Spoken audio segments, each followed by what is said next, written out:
लगभग 9 बड़े धर्म है। एक धर्म ब्राह्मण धर्म है,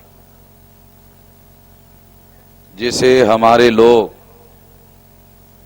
इग्नोरेंस की वजह से हिंदू धर्म कहते हैं, अज्ञानता की वजह से हिंदू धर्म कहते हैं, जानकारी का अभाव होने की वजह से हिंदू धर्म कहते हैं। ये एक बड़ा धर्म है। दूसरा धर्म है पारसी, ये भी एक बड़ा धर्म है, जिसको राष्ट्रीय स्तर पर केंद्र सरकार के द्वारा मान्यता है। तीसरा धर्म है यहूदी, ये भी एक मान्यता प्राप्त है भारत में, क्योंकि सेंसस कमीशन के द्वारा बाकायदा इसको मान्यता दी हुई है। चौथा धर्म है जैन धर्म, पांचवा धर्म है बुद्धिस्ट, 6 नंबर का धर्म है इस्लाम, 7 नंबर का धर्म है क्रिश्चियन, 8 नंबर का धर्म है सिख, 9 नंबर का धर्म है लिंगायत। ये नंबर जो है मैंने कोई संख्या के आधार पर वगैरह दिया नहीं है, नहीं तो कुछ लोग ऐसा गलती से मान सकते हैं कि हमारा 9वां नंबर क्यों लगाया। ऐसा इसके पीछे कोई दुर्भावना की सोच नहीं है। केवल मुझे आप लोगों को गिनती करके बताना है कि 9 बड़े धर्म भारत में है। एक बात आपको जाननी होगी कि 9 बड़े धर्म हैं। इसमें 3 जो बड़े धर्म हैं, ब्राह्मण धर्म, पारसी धर्म और यहूदी, ये तीनों के तीनों रेशियल डिस्क्रिमिनेशन मानने वाले धर्म हैं। क्योंकि रेशियल डिस्क्रिमिनेशन मानने वाले धर्म क्यों है? क्योंकि ब्राह्मण के घर में ही ब्राह्मण पैदा हो सकता है, गैर ब्राह्मण के घर में पैदा हुआ आदमी ब्राह्मण नहीं बन सकता। तो जो बर्थ थ्योरी है, ये रेशियल डिस्क्रिमिनेशन मानने वाली थ्योरी है। इसको हमारे कार्यकर्ताओं को जानना समझना बहुत जरूरी है, मौलिक रूप से जानना समझना बहुत जरूरी है। दूसरा है जो यहूदी है, कोई दूसरा आदमी यहूदी नहीं बन सकता, यहूदी में कन्वर्ट नहीं हो सकता,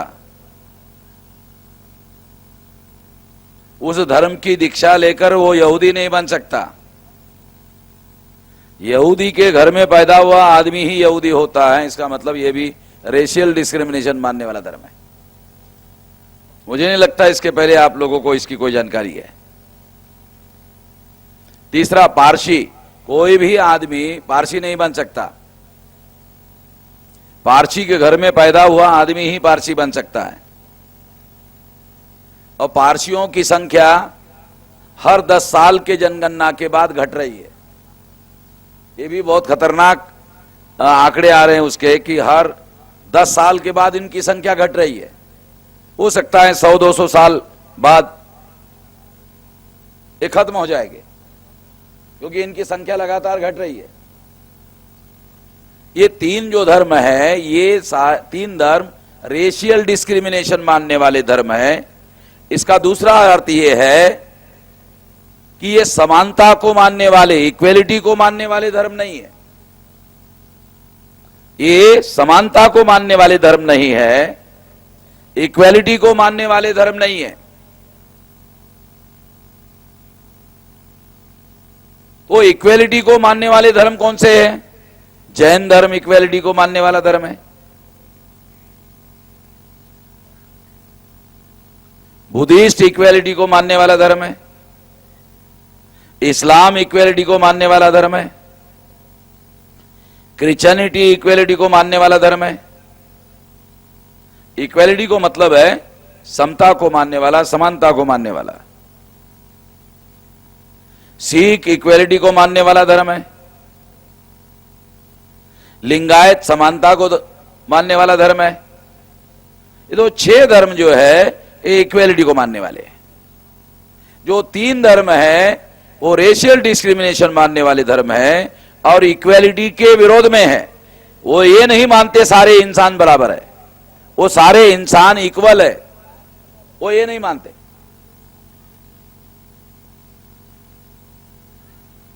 इसमें जो भारत में यहूदी है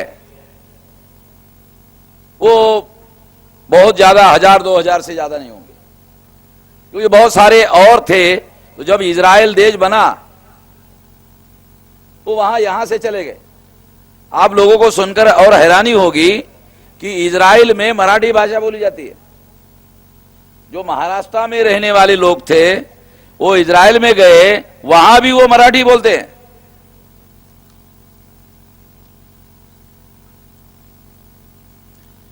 तो ये जो इक्वेलिटी को मानने वाले धर्म है, ये बड़ी वजह है कि ब्राह्मण धर्म के लोग इन पर हमला करते हैं। पहले नंबर की वजह ब्राह्मण धर्म के जो लोग हैं, ब्राह्मण धर्म को मानने वाले जो ब्राह्मण हैं,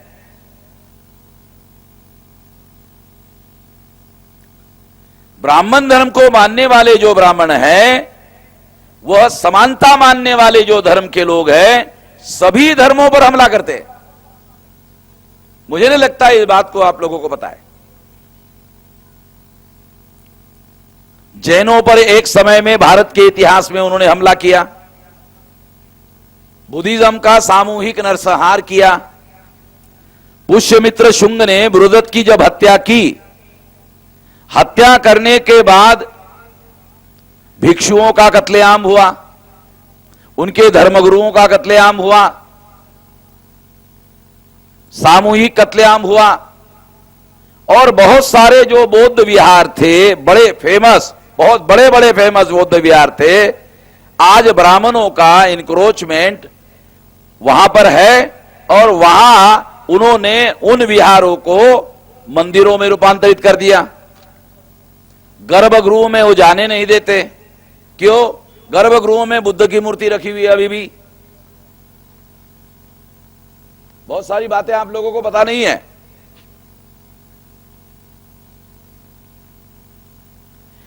ब्राह्मण जमीन के ऊपर ऊपर चलते हुए आए, इसलिए जमीन के नीचे उनका कुछ नहीं मिलता। जमीन के नीचे उनका कुछ भी नहीं मिलता। जो मिलता है वो केवल इन्हीं लोगों का मिलता है।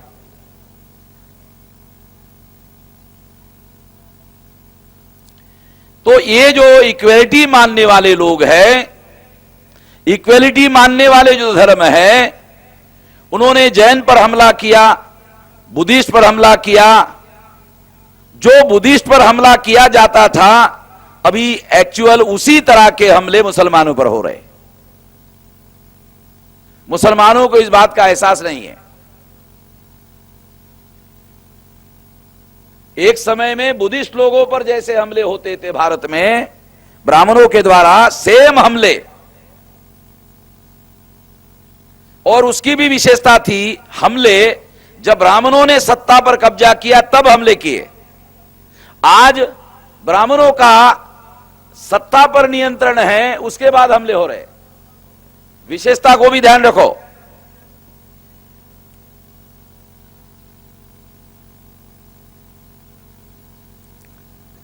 उसके बाद में 84 में सिखों पर हमला हुआ। हमला करने की योजना इंदिरा गांधी ने बनाई, जो कश्मीरी ब्राह्मण थी। हमला करने का ऑपरेशन ब्लू स्टार की प्लानिंग जनरल अरुण कुमार वैद्या, पूना का ब्राह्मण था। जनरल सुंदर जी, काला ब्राह्मण, तमिलनाडु का था।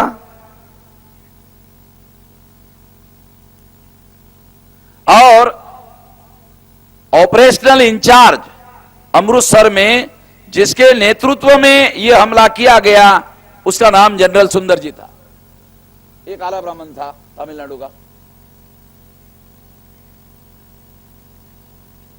और उसके लिए उन्होंने ऑपरेशन ब्लू स्टार की योजना बनाई। ऑपरेशन ब्लू स्टार की योजना बनाने के बाद पंजाब में ऑपरेशन वुडरोज की योजना बनाई। और सिखों के जो नौजवान लड़के उनके घरों में होते थे, घरों में घुसकर नौजवान लड़कों को पकड़ा गया। लगभग 1,00,000-1,50,000 नौजवानों को पकड़कर उनको एनकाउंटर में मार दिया गया। मुझे नहीं लगता इसके बारे में किसी को कोई जानकारी है।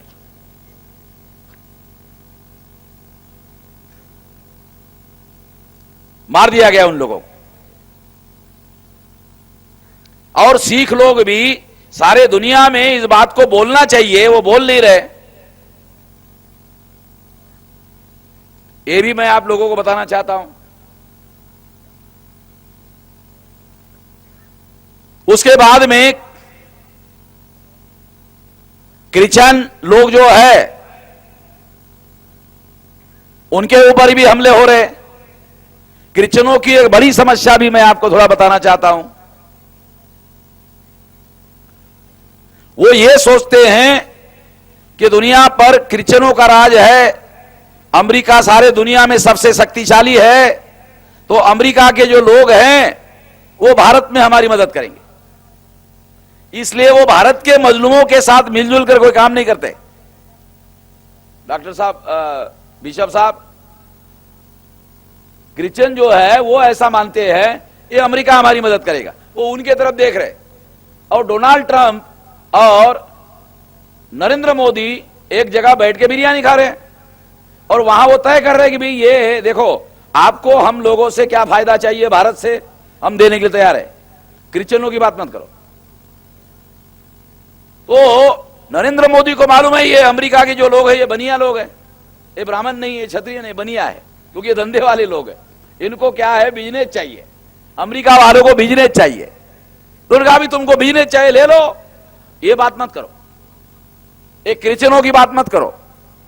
तो अमेरिका ने क्रिश्चियनों को मदद करने के लिए, जो क्रिश्चियन लोग भारत में मदद की अपेक्षा करते हैं वो मदद नहीं कर रहे। क्या कर रहे हैं, वो साल में एक रिपोर्ट बनाते हैं, पब्लिश करते हैं, अखबार में खबर छापते हैं, हो गया, एक्शन कुछ नहीं करते। तो इसलिए क्रिश्चियनों के चर्चेस पर हमले हो रहे। क्रिश्चियन फादर्स को जो ओडिशा में हुआ वो घटना आप लोगों को मालूम होगी, उनको गाड़ी समेत जिंदा जलाया गया था। बहुत सारे ट्रेनिंग सेंटर है, वो ट्रेनिंग सेंटर पर हमले कर रहे हैं। क्रिश्चियनों के फादर्स जहां ट्रेनिंग दिया जाता है वहां हमले कर रहे हैं। उड़ीसा में हम लोगों ने कई बार इन लोगों को बचाया। हमारे उड़ीसा के लोग यहां आए हैं, साहू जी यहां आए होंगे, यहां बैठे होंगे, उनको हमने बचाने का काम किया।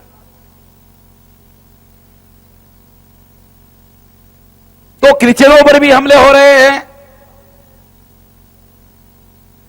लिंगायतों ने 2-2, 4-4, 5-5 लाख इकट्ठा होकर कहा हम हिंदू नहीं है। वो खुद कह रहे हम हिंदू नहीं है। जब देश गुलाम था तो अंग्रेजों ने कहा तुम्हारा धर्म स्वतंत्र है, तुम अलग हो, तुम हिंदू नहीं हो। आजादी मिली, देश को आजादी मिली और आजादी में लिंगायत गुलाम हो गए, उनको मान्यता देने से इनकार कर दिया।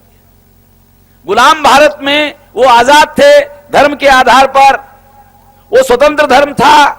आजाद भारत में उनको स्वतंत्र धर्म मानने से इनकार कर दिया गया। कलबुर्गी जो इसके बारे में स्वतंत्र लिखते थे, उनको गोली से उड़ा दिया गया। और उसकी एक वजह यह भी थी कि वो ये स्वतंत्र धर्म है ये कहते थे, उसके साथ साथ वो एक बात और कहते थे कि लिंगायत धर्म की उत्पत्ति का एक कारण, बड़ा कारण बुद्धिस्ट है। तो ये बात ब्राह्मणों को बहुत ज्यादा नागवार गुजरी और इस वजह से उनको गोली से उड़ा दिया गया। तो जैन, बुद्धिस्ट, इस्लाम, क्रिश्चियन, सिख, लिंगायत, ये 6 धर्म, इनकी विशेषता, ये सारे के सारे समानता को मानने वाले धर्म हैं। ये सारे समानता को मानने वाले धर्म हैं। ब्राह्मण धर्म समानता को मानने वाला धर्म नहीं है, इसलिए इनके ऊपर हमले हो रहे हैं। समानता मानने वाला होना इनका अपराध हो गया है।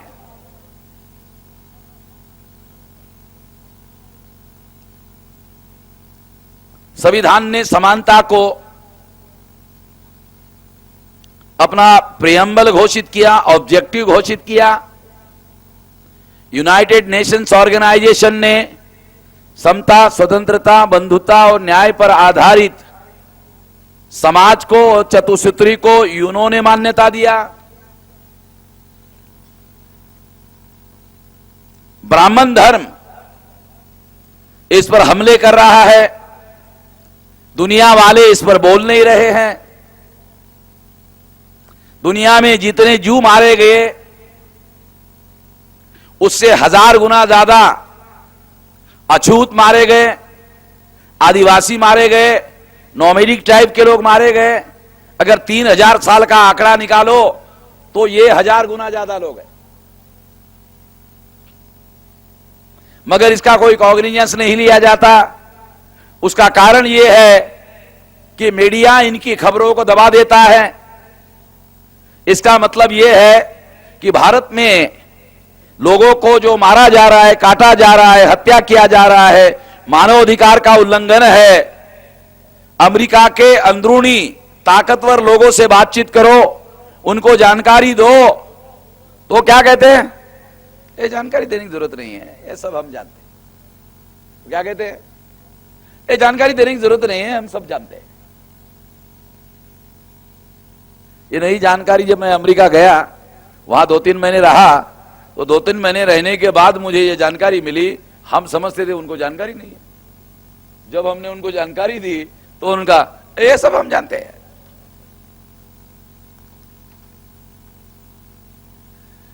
तो हमने उनको कहा कि आप मानवाधिकार की बात करते हैं? और ठीक है, करते हैं, और जब हमको मौका मिला क्या करेंगे।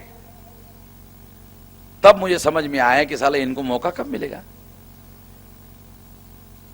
तो मैंने सोचा इनको मौका मिलेगा, भारत जब इनको चाइना के विरोध में मदद नहीं करेगा,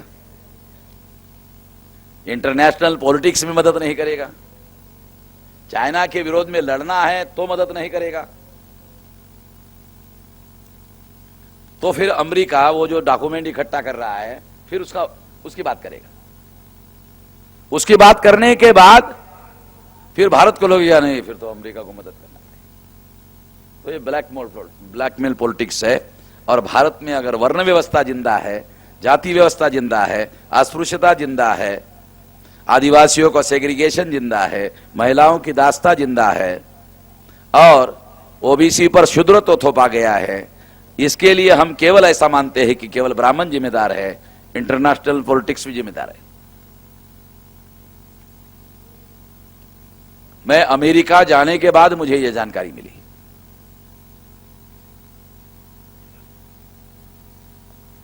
मैं आपको एक किस्सा बताता हूं। पंजाब से एक शेड्यूल कास्ट का सिख साइकिल चलाते चलाते अमेरिका पहुंच गया। मैंने तो यकीन ही नहीं किया, कहा कि नहीं साइकिल चलाते चलाते गया। मैंने कहा साइकिल चलाते चलाते अमेरिका के अंदर कैसे घुस गए? कहा कि जंगल से गया।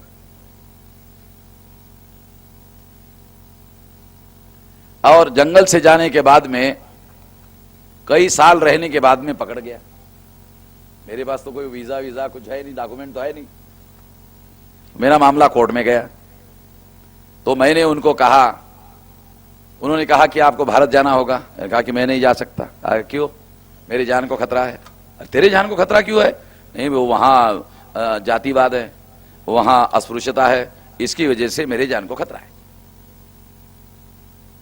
अब मामला कोर्ट में गया। कहा मुझे एसाइलम चाहिए। एसाइलम का मतलब है राजनीतिक शरण चाहिए। तुमने बहुत लोगों को राजनीतिक शरण दिया, हमको भी दो। तब कोर्ट को निर्णय देने के बाद उसको एसाइलम मिल सकता था। अब कोर्ट जब निर्णय देगा तो रिकॉर्ड में लाना पड़ेगा कि ऐसा जाति व्यवस्था है, अस्पृश्यता है, इसकी वजह से इसको राजनीतिक शरण देने की जरूरत है। ये जब कोर्ट का जजमेंट होगा तो भारत सरकार को मालूम हो गया कि तो साला बहुत खतरा मामला है। ये कोर्ट ने अगर जजमेंट दे दिया अमेरिका के तो प्रॉब्लम खड़ा हो जाएगा, फिर तो मान्यता हो जाएगी। तो अमेरिका के फॉरेन मिनिस्ट्री के ऑफिशियल्स, उसका जो वकील था उसको बुलाया, जो उसका वकील कोर्ट में प्लीड कर रहा था उसको बुलाया, कहा 1-2 साल रहना चाहते रहो, 1-2 साल रहना चाहते हो रहो, केस विड्रॉ करो। 1-2 साल रहना चाहते हो, अनऑफिशियल हम रह देंगे, मगर ये केस विड्रॉ करो। फिर वकील की और अशील की बात हुई, उन्होंने विड्रॉ करने से इनकार कर दिया। विड्रॉ करने से इनकार कर दिया तो अमेरिकन गवर्नमेंट ने फॉरेन मिनिस्ट्री के द्वारा प्रेजेंटेशन किया कोर्ट में, उसके बाद उसकी केस को डिस्चार्ज कर दिया गया। तो मुझे जानकारी मिली कि तो इंटरनेशनल मामला है, इंटरनेशनल पॉलिटिक्स में काम कर रहा है। तो इंडिया में अभी जो वर्ण व्यवस्था, जाति व्यवस्था, अस्पृश्यता, आदिवासियों का सेग्रीगेशन, महिलाओं की दास्ता और ओबीसी पर जो क्षुद्र थोपा गया, इसको बनाए रखने के लिए भारत का जो शासक वर्ग ब्राह्मण है, भारत की बहुत सारी बातें, बहुत सारी सीक्रेट बातें, बहुत सारा एग्रीमेंट, बहुत सारा गुप्त समझौते जो भारत के हितों के विरोध में हैं, वो अमेरिका के साथ, यूरोप के साथ कर रहे हैं। इसके आधार पर कि आप वर्ण व्यवस्था के बारे में मत बोलो, जाति व्यवस्था के बारे में मत बोलो, अस्पृश्यता के बारे में मत बोलो। उन अधिकारियों ने उस वकील को कहा कि ये प्रॉब्लम है, जाति है, वर्ण है, अस्पृश्यता है। कहा कि हम सब जानते हैं, आपको बताने की जरूरत नहीं, हमारे पास फाइल है, सारे डॉक्यूमेंट है, और भारत का नहीं, सारे दुनिया के हर देश का फाइल है हमारे पास में। अब हमारे पास डॉक्यूमेंट्री एविडेंस है, कहां कहां कौन सा प्रॉब्लम है। तो भारत की जो आज परिस्थिति है, जो ब्राह्मण भारत का शासक वर्ग है, वो बहुत सारी बातों के मुद्दों पर वो उन लोगों के साथ सौदेबाजी कर रहा है, और बहुत सारे राष्ट्रीय हितों की बातें उनके साथ वो समझौता कर रहा है। यही समझौता वो चाइना के साथ भी कर रहा है, क्योंकि चाइना से भारत को बहुत बड़ा खतरा है। बहुत सारी जमीन उन्होंने कब्जा की हुई है, मगर उसके बारे में भारत के आम नागरिकों को शांत रखने के लिए वो एक डेलीगेशन लेकर जाते हैं और वार्ता हो रही है, जमीन लेने के लिए चर्चा हो रही है। अभी थोड़ा सा उन्होंने थोड़ा सा माना है, 2-4 इंच आगे गया मामला, ऐसी अखबार में केवल खबर आती है, बाकी रियलिटी कुछ नहीं है। मामला वैसे के वैसे 64 से, जवाहरलाल नेहरू 62 से लेकर अभी तक वो वैसे वैसे मामला पड़ा हुआ है। तो इंटरनेशनल पॉलिटिक्स साथियों, इसमें बहुत बड़ा पेच है। तो हम लोगों को आने वाले समय में बहुत सारी बातों को ध्यान में रखकर ये मामला खड़ा करना होगा।